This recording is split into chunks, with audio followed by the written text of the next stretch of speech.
Chapter number 3 trigonometry second exercise 3.1 त्यामध्ये question number second. तर पुढचं एक्झाम्पल पहा. प्रूव्ह दॅट नंबर 9 आहे. Prove that number 9 tan 8 theta minus tan 5 theta minus tan 3 theta divided by tan 8 theta multiply tan 5 theta multiply tan 3 theta. या ठिकाणी आपण formula use करणार आहोत. पुढच्या जेवढे एक्झाम्पल्स आहेत आत्ताचे लिहिलेले आपण टोटल 14 एक्झाम्पल आहे, म्हणजे 14 पर्यंत. तर फॉर्म्युला आपल्याला यूज करायचा आहे tan in bracket a plus b. tan in bracket a plus b म्हणजे tan a plus tan b, tan a plus tan b divided by 1 minus tan a multiply tan b. हा formula या ठिकाणी आपण use करणार आहोत. तर number 9 number पहा. LHS किंवा LHS लिहिण्यापेक्षा आपण फक्त असं लिहूया ग्रेटर नंबर 8 थीटा 5 थीटा आणि 3 थीटा. यामध्ये ग्रेटर नंबर आहे 8 थीटा, म्हणून tan 8 थीटा म्हणजेच काय लिहिता येईल? tan 8 थीटा म्हणजेच 5 थीटा प्लस 3 थीटा या फॉर्ममध्ये आपल्याला लिहिता येईल. मग tan 5 थीटा प्लस 3 थीटा, मग by using formula tan a plus b. तर फॉर्म्युला काय लिहिता येईल? मग tan a plus tan b divided by 1 minus tan a into tan b. तर स्टेप येईल मग tan 5 theta plus tan 3 theta divided by 1 minus tan 5 theta multiply tan 3 theta. अशा पद्धतीने स्टेप लिहिता येईल. म्हणजे सेमची व्हॅल्यू आली आहे ही कशाची आहे? tan 8 theta. तर आपली पुढची स्टेप काय लिहिता येईल? मग tan 8 theta multiply 1 minus tan 5 theta multiply tan 3 theta अशा फॉर्ममध्ये स्टेप लिहिता येईल. म्हणजे क्रॉस मल्टिप्लिकेशन केलं आपण तर therefore tan 8 theta multiply 1 minus tan 5 theta multiply tan 3 theta therefore equal to tan 5 theta plus tan 3 theta अशा फॉर्ममध्ये स्टेप येईल. क्रॉस मल्टिप्लिकेशन केलं फक्त म्हणजे tan 8 theta multiply 1 minus tan 5 theta tan 3 theta आणि इक्वल टू काय येईल? 1 multiply tan 5 theta plus tan 3 theta म्हणजेच काय लिहिलं? tan 5 theta plus tan 3 theta. ठीक आहे. Therefore equal to tan 8 theta multiply 1 म्हणजेच काय लिहिता येईल? tan 8 थीटा आणि tan 8 theta multiply minus tan 5 theta tan 3 theta म्हणजेच काय स्टेप येईल? Minus tan 8 theta multiply tan 5 theta multiply tan 3 theta आणि इक्वल टू इथे आहे tan 5 theta plus tan 3 theta अशा फॉर्ममध्ये स्टेप लिहिता येईल. देअरफॉर आता LHS आणि RHS काय म्हणतात ते पाहूया आपण. LHS होतं tan 8 theta minus tan 5 theta minus tan 3 theta म्हणजेच काय करता येईल? tan 8 थीटा असंच लिहिलं आपण LHS साईडचा tan 8 थीटा आणि RHS साईडचे जे दोन व्हॅल्यू आहेत tan 5 थीटा आणि tan 3 थीटा हे आपण LHS साईडला घेऊ. म्हणजेच काय होईल? प्लसचं मायनस होईल. म्हणजेच काय येईल? Minus tan 5 theta minus tan 3 theta equal to LHS साईडची ही जी टर्म आहे मायनस आहे, मायनसचं आपण RHSला घेतलं तर काय होईल? प्लस. म्हणजेच काय लिहिलं? Equal to tan 8 theta multiply tan 5 theta multiply tan 3 theta tan 5 theta multiply tan 3 theta therefore LHS equal to RHS अशा फॉर्मने आपल्याला एक्झाम्पल नंबर 9 सॉल्व करता येईल. आता पुढचं एक्झाम्पल पाहू आपण नंबर 10. एक्झाम्पल नंबर 10 मध्ये पहा. Prove that tan 50 equal to tan 40 degree plus 2 tan 10 degree.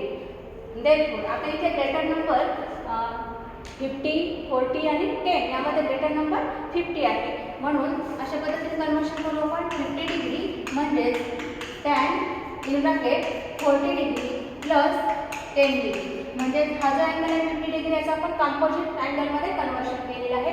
मग आता कंपोजिट बाय ट्रिग्नोमेट्रिक रेशोचं कंपोजिट फंक्शन म्हणजेच काय येईल? मग tan in bracket 40 degree plus tan 10 degree म्हणजेच tan a plus b. tan a plus b म्हणजेच tan a plus tan b divided by 1 minus tan a into tan b. Therefore formula मिळेल मग tan 40 degree plus tan 10 degree divided by 1 minus tan 40 multiply tan 10 therefore ही जी value आली आहे ही कशाची आहे, tan 50 डिग्रीची आहे. म्हणजेच आपल्याला आता क्रॉस मल्टिप्लिकेशन करता येईल. मग क्रॉस मल्टिप्लिकेशन केलं तर काय मिळेल मग tan 50 degree multiply 1 minus tan 40 multiply tan 10 equal to 1 multiply tan 40 plus tan 10 degree अशा फॉर्ममध्ये स्टेप येईल. देरफोर tan 50 मल्टिप्लाय 1 म्हणजेच tan 50 degree minus tan 50 multiply tan 40 multiply tan 10 equal to tan 40 plus tan 10. Therefore आता पुढचं step आपल्याला लिहिता येईल. Therefore tan 50 degree minus tan, आता या ठिकाणी 50 डिग्री आहे. मग 50 डिग्रीच्या ऐवजी आपल्याला असं लिहिता येईल 90 degree tan 90 degree minus tan 90 degree minus 40 degree tan 90 degree minus 40 degree असं जर केलं तर काय मिळतं 90 मायनस 40 म्हणजेच 50 डिग्री. 50चं कन्वर्शन आपण कंपोजिटमध्ये कन्वर्ट केलेलं आहे म्हणजेच 90 minus 40 multiply tan 40 multiply tan 10 equal to tan 40 degree plus tan 10 degree. फक्त या स्टेपमध्ये काय केलं आपण 50चं कन्वर्शन 90 डिग्री मायनस 40 मध्ये केलेलं आहे. देरफोर tan 50 मग tan 90 मायनस 40 काय येईल, tan 90 मायनस 40 म्हणजे tan π/2 मायनस थीटा. तर आपण फॉर्म्युला तयार केलेला होता या ठिकाणी sin π/2 मायनस थीटा. फॉर्म्युला पहा sin π/2 मायनस थीटा आणि cos π/2 मायनस थीटा हे फॉर्म्युला आपण पाहिलेले आहे. म्हणजे याचा अर्थ काय आहे, sin π/2 मायनस थीटा आहे तर cos थीटा आणि cos π/2 मायनस थीटा काय मिळतं, sin थीटा मिळतं. म्हणजेच आपल्याला काय पाहिजे, tan π/2 मायनस थीटा पाहिजे. tan π/2 मायनस थीटा म्हणजे sin π/2 मायनस थीटा आपण cos π/2 minus theta is equal to cos theta आपण sin थीटा म्हणजेच इक्वल टू 1 अपॉन किंवा cot थीटा म्हणजेच 1 अपॉन tan थीटा अशा फॉर्ममध्ये आपल्याला स्टेप लिहिता येईल. म्हणजेच tan π/2 मायनस थीटा थीटाची व्हॅल्यू या ठिकाणी किती आहे 40 डिग्री म्हणजे त्याचं कन्वर्शन काय मिळेल आपल्याला cot 40 degree multiply tan 40 degree multiply tan 10 degree equal to tan 40 degree plus tan 10 degree अशा फॉर्ममध्ये स्टेप येईल. आता cot 40 डिग्री म्हणजेच 1 upon tan 40 degree. Therefore tan 50 degree minus cot 40 म्हणजेच 1 upon tan 40 multiply tan 40 multiply tan 10 degree आणि equal to आहे tan 40 plus tan 10 degree.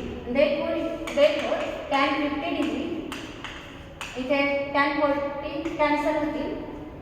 1 upon tan 40 multiply tan 40 म्हणजे tan 40 cancel होईल आणि किती राहिले minus tan 10 degree equal to tan 40 plus tan 10 degree plus tan 10 degree. Therefore tan 50 degree equal to minus tan 10 हा आपण आरच्या साईडला घेतला तर मायनसचं प्लस होईल म्हणजे लिटर जर पुढे घेतली इथे काय होईल प्लस tan 10 आणि tan 10 degree plus tan 10 degree म्हणजे 2 times tan 10 degree. Therefore equal to tan 40 degree plus 2 times tan 10 degree अशा फॉर्ममध्ये आपल्या स्टेपनी therefore LHS equal to RHS. Therefore LHS equal to RHS अशा फॉर्मने एक्झाम्पल नंबर 10 सॉल्व करता येईल. त्यानंतर एक्झाम्पल नंबर 11 तर 11 आहे prove that cos 27 degree plus sin 27 degree divided by cos 27 minus sin 27 equal to tan 72 degree हे आपल्याला prove करायचं आहे. तर यामध्ये LHS आहे cos 27 degree plus sin 27 degree number 11 आहे. त्यानंतर divided by cos 27 minus sin 27. देरफोर आता RHS मध्ये tan 72 डिग्री म्हणजेच आपल्याला कॉसचं आणि साईनचं कन्वर्शन टॅनमध्ये करायचं आहे. तर आपल्याला मिळते टॅन थिटा म्हणजे sine theta upon cos theta. मग ह्या ठिकाणी आपण टॅन थिटा येण्यासाठी कॉस थिटाने डिवाइड करू, म्हणजेच कॉस ऑफ 27 ने डिवाइड केलं. Therefore dividing numerator and denominator by 27 degree. तर स्टेप मिळेल मग cos 27 degree divided by cos 27 plus sine 27 degree divided by cos 27 degree divided by cos 27 divided by cos 27 minus sin 27 divided by cos 27. अशा फॉर्ममध्ये आपल्याला step लिहिता येईल. therefore equal to cos 27 divided by cos 27 म्हणजेच किती मिळेल 1 आणि 1 plus sin 27 upon cos 27 म्हणजेच किती मिळतं tan 27 divided by इथे आपल्याला मिळेल 1 minus tan 27 tan 27. आता या ठिकाणी 1 म्हणजे tan मध्ये कन्वर्ट केलं 1, तर 1 म्हणजे tan 45 degree. therefore equal to tan 45 plus tan 27 divided by 1 म्हणजे tan 1 तसंच ठेवूया मायनस आता इथे असेल 1 मल्टिप्लाय tan 27, तर 1 म्हणजे tan 45 multiply tan 27 degree. therefore equal to आता या ठिकाणी फॉर्म्युला आपल्याला दिसतो tan a plus tan b divided by 1 minus tan a into tan b. therefore tan a plus b म्हणजे 45 degree plus 27 degree that is equal to tan 45 आणि 27 दोन्ही मिळून किती मिळतात 72 degree that is equal to RHS. अशा फॉर्मने आपल्याला example number 11 solve करता येईल. Number 12 example number 12 prove that tan 10 degree plus tan 35 degree plus tan 10 degree multiply tan 35 degree equal to 1. इथे आहे एक्झाम्पल नंबर 12. तर हे आपण एक्झाम्पल नंबर 10 किंवा 9 नंबर ज्याप्रमाणे सॉल्व केलं त्याप्रमाणे सॉल्व करायचं आहे. तर म्हणजेच आपल्या स्टेप लिहिता येईल. इथे आहे 10 आणि 35 म्हणजे 1च्या व्हॅल्यू आपण टाकू tan 45. 1 म्हणजे tan 45. tan 45 म्हणजे असं लिहिता येईल tan कंपोजिटमध्ये कन्वर्ट केलं आपण म्हणजे 35 प्लस 10 डिग्री अशा फॉर्ममध्ये कन्वर्ट केलं. कंपोजिटमध्ये कन्वर्ट केलं 35 plus 10 degree that is equal to tan a plus b म्हणजेच tan a plus tan b divided by 1 minus tan a into tan b. tan a into tan b अशा फॉर्ममध्ये आपल्याला step लिहिता येईल. therefore tan 45 म्हणजेच किती value 1 आणि 1 multiply cross multiplication काय मिळेल 1 multiply 1 minus tan 35 multiply tan 10 degree equal to tan 35 plus tan 10 degree and therefore minus LHS साईडची जी मायनस टर्म आहे ही आपण RHS ला घेतली तर काय होईल मायनसचा प्लस होईल. म्हणजेच आपल्याला असं लिहिता येईल therefore 1 equal to tan 35 degree plus tan 10 degree आणि ही टर्म आपण पुढे घेतली मायनसचं काय होईल प्लस म्हणजेच plus tan 35 degree multiply tan 10 degree therefore tan 10 degree plus tan 35 degree plus tan 35 multiply tan 10 degree equal to 1. therefore LHS equal to RHS. अशा फॉर्मने आपल्याला एक्झाम्पल नंबर 12 सॉल्व करता येईल. तर पुढचं एक्झाम्पल पाहूया आपण नंबर 13. एक्झाम्पल नंबर 13 आहे prove that cot A multiply cot 4A plus 1 divided by cot A multiply cot 4A minus 1 equal to cos 3A divided by cos 5A. तर number 13 पहा यामध्ये LHS आहे cot A multiply cot 4A plus 1 divided by cot A multiply cot 4A minus 1 and therefore equal to cot theta म्हणजे cos theta आपण sin theta फॉर्ममध्ये आपल्याला convert करता येईल म्हणजेच cos A divided by sin A आणि cot 4A म्हणजे cos 4a divided by sine 4a plus 1 divided by cot a म्हणजेच cos a divided by sine a multiply cos 4a divided by sine 4a minus 1 therefore equal to आता या ठिकाणी 1 चा denominator 1च आहे तर आपल्याला किती लागेल sin a multiply sin 4a लागेल म्हणजे आपल्याला इथे डिनोमिनेटर सेम करण्यासाठी क्रॉस मल्टिप्लिकेशन करता येईल म्हणजे इथे आहे 1/1 याचा अर्थ काय स्टेप येईल मग cos a multiply cos 4a plus 1 multiply sin a sin 4a sin a multiply sin 4a divided by याचा डिनोमिनेटर येईल sin a multiply sin 4a whole divided by cos a cos 4a multiply cos 4a आणि इथे 1 multiply sin a म्हणजे काय येईल minus sin a sin 4a divided bye sin a multiply sin 4a denominator ठिकाणी same आहे म्हणून cancel होईल तर पुढची स्टेप मिळते cos a cos 4a म्हणजे equal to cos a multiply cos 4a plus sin a multiply sin 4a multiply sin 4a divided by cos a multiply cos 4a minus sin a multiply sin 4a therefore equal to cos a cos 4a म्हणजे cos a cos b plus sin a sin b म्हणजे formula आहे cos a b चा म्हणजे या ठिकाणी formula लिहिता येईल cos 4a a cos 4a a किंवा a 4a लिहिले तरी चालतं divided by cos a cos b sin a sin b म्हणजे फॉर्म्युला आहे cos a b म्हणजे किती मिळेल 4a a therefore equal to cos 4a a म्हणजे किती मिळतात 3a divided by cos 4a a म्हणजे 5a तर RHS काय होतं cos 3a equal to cos 5a म्हणजे इक्वल टू मिळतं आपल्याला RHS therefore equal to RHS अशा फॉर्मने आपल्याला एक्झाम्पल नंबर 13 सॉल्व करता येईल एक्झाम्पल नंबर 14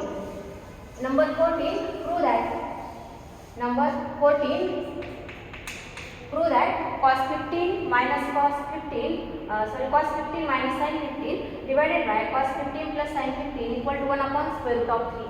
मग LHS केलं आपण cos 15 degree minus sin 15 degree divided by cos 15 degree plus sin 15 degree. आता या ठिकाणी RHS ला 1 upon square root of 3 आहे म्हणजेच आपल्याला LHS चं कन्वर्शन tan मध्ये करावं लागेल आणि tan मध्ये कन्वर्ट करायचं असेल तर डिवाइडिंग न्यूमरेटर आणि डिनोमिनेटर बाय cos 15 म्हणजे cos 15 ने डिवाइड केलं तर स्टेप येईल cos 15 divided by cos 15 minus sin 15 divided by cos 15 divided by इथे आपण cos 15 ने डिवाइड केलं म्हणजे cos 15 divided by cos 15 plus sin 15 divided by cos 15 therefore equal to cos 15 upon cos 15 म्हणजे 1 येईल आणि 1 minus sin 15 upon cos 15 म्हणजे tan 15 divided by 1 plus tan